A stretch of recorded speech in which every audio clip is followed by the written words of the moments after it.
አንዳንድ ችግሮችን በመሸሽ አናሸንፋቸው። ወዴት ነው የምትሄጂው?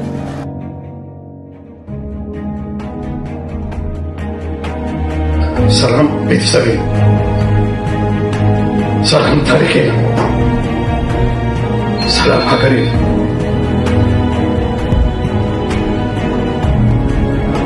አሁን የሟች ወንድሜ ብቸኛ ልጅ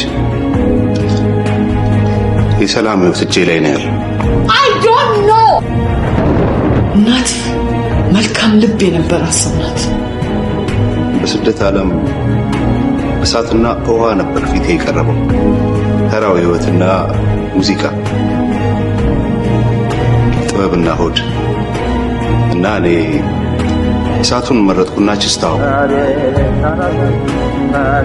ሚስት አረጌ ሳመጣች ዚያገር ያን ጥቅሻትን ያስለቀቀችልኝ በማንኛውም ደቂቃ ውስጥ የሰላም ልብ ቀጥ ይላል እኮ ነው እያልኩ ያለው። I don't care።